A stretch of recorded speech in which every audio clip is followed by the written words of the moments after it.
Speaking of clicks, when they click the video, is that how Amazon charges us, or when they click into the ASIN? So two ways. It's same as SP, like CPC. So either if I click on the main video on the main large screen, at the end that's a cost. And then if I also click either on the ASIN image to go to detail page, that's a cost. But it's only either one of them. So if as a shopper click either one of them only once, you'll be billed. Just to clarify one more time, if I click on the thumbnail, it will not be charged. If I on the top video, yes, because it will go to the detail page. But the thumbnail videos, it won't go to the detail page. It will just go to a specific section of the video. So that won't be charged. You will just get the engagement rates, like the view rates and how many they completed the view. But the charge will just be when they go to the detail page. Cool, thank you. I got one more question. Yes, of course. As you mentioned, SPV only shows up on mobile device, right? For now, yes. Will it launch on PC too? Yes, also coming more next. Yes. So right now it's mobile and then in search, so in the search pages. But next year, definitely and it's also horizontal videos only for now at the time of launch. But we are trying, definitely we are bringing capabilities for vertical videos upload. And then placement-wise, we will be expanding to more like detail page placements or homepage placements. We'll share more as it gets defined, but we are definitely expanding placements. But just for now, we're starting with mobile in search. I have one more question regarding placement, right? So you mentioned when you search for a certain keyword, this ad will show up. Do you roughly know where is it? Is it top of search, middle of page, the middle of the page, etc.?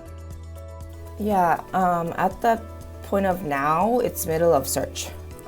But we are, again, expanding to either top of search or and the rest of search. And then most definitely like detail page or homepage, other placements beyond search. But right now, you will expect to find middle of search.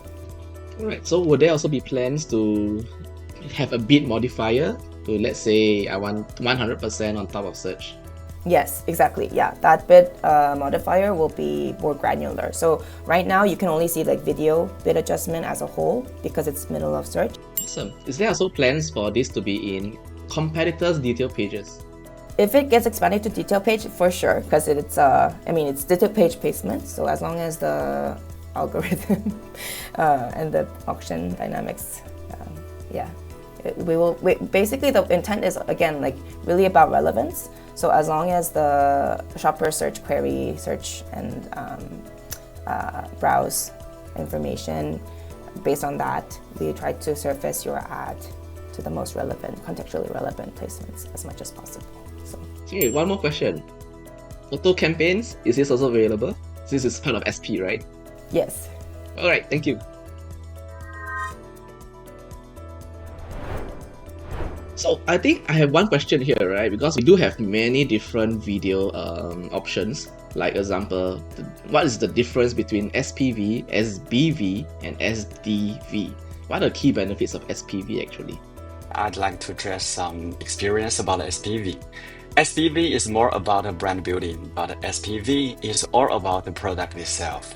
No brand image, no logo, or no subtitle, no extra stuff. Just a key feature of the product itself. So how to impress the customers that the product hits a pinpoint and is worth buying? This is so important on SPV. Yes, that's definitely a very fair question, a question we get a lot as we launch this product. So, this new feature. Per the feature name, sponsored products video is really to focus on your products, showcasing your products. And if you look at the guidelines in detail, it's really about you have to make sure your product takes up more than 50% of the screen. And the video, the way it's surfaced in terms of placement right now, we're starting with in search.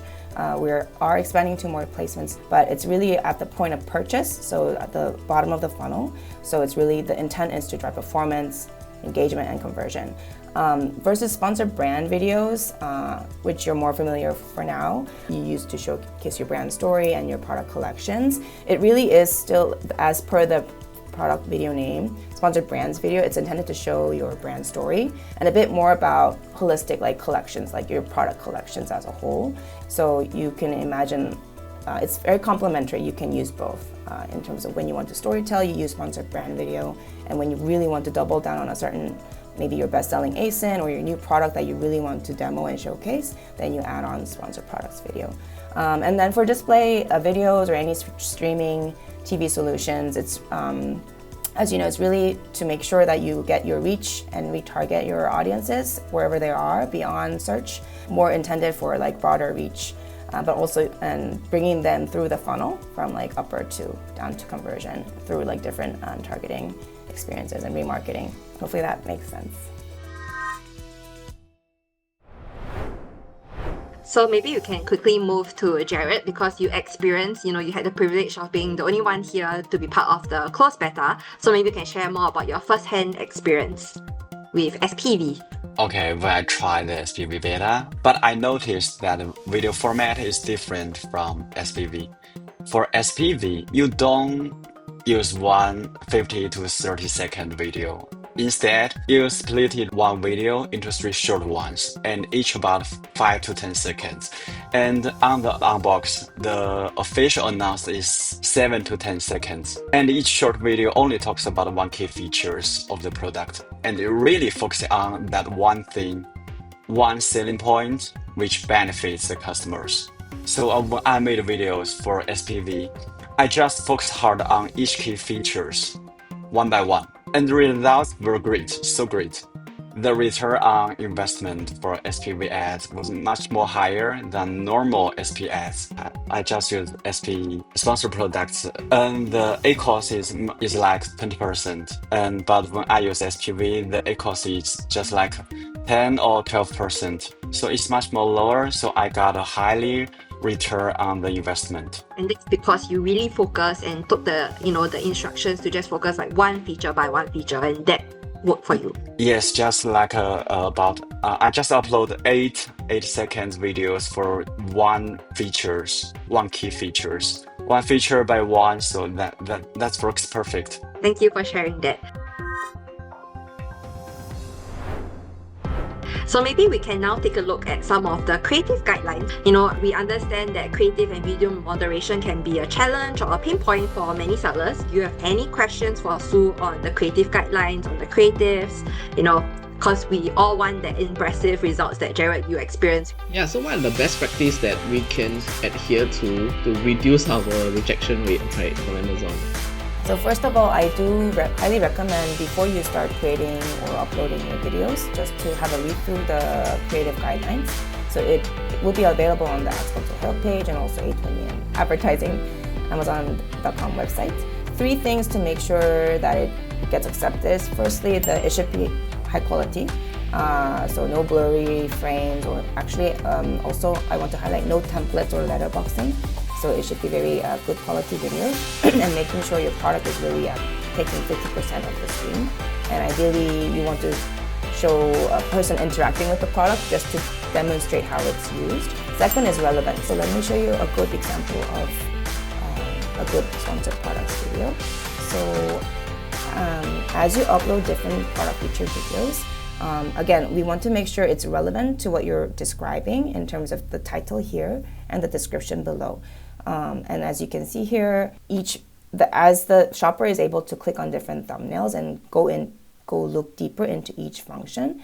So let's say here, 2-in-1 function, you have to make sure it's showing you 2-in-1. If it's magnetic docking per your title, then you want to make sure your video really shows that it's actually magnetic in the video.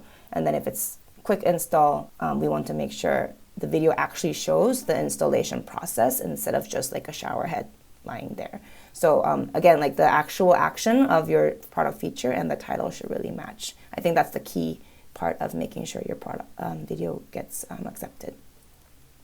And then in terms of featuring your product, we want to make sure it takes up at least 50% of the screen. And then to demonstrate that someone is actually using the product or showing the function, ideally we do want to have inhuman in screen to show that it's interacting with the product. However, one thing I do want to also call out is that we do not recommend any talking head videos. So if a person is just holding a product and then talking about this cup is about something like for the whole 20 seconds, it's likely that it will get rejected. So I really feel that this has been an incredibly insightful session. Thank you for all the discussions. Thank you for taking the time today to be part of this session. And thank you everyone also for watching this session. Thank you, Sue, for this exclusive insight into the new sponsored products video launch. We know that the human brain processes image 60,000 times faster than text. And on top of that, video content from brands is the preferred form of content from consumers. That's according to HubSpot research, right? And it's so great to see Amazon pushing really hard to help us brand owners to resonate more with customers. I really love that, and I look forward to really using this tool.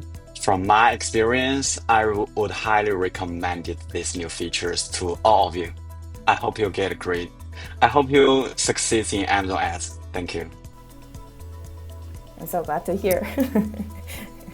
To all our Amazon sellers, what do you think about this new feature? We would love to hear your thoughts on the new sponsored products video feature. So do like, comment, and subscribe for more updates on upcoming Amazon Ads Insider series. Thank you. Bye-bye. Bye. Keep crushing it, guys.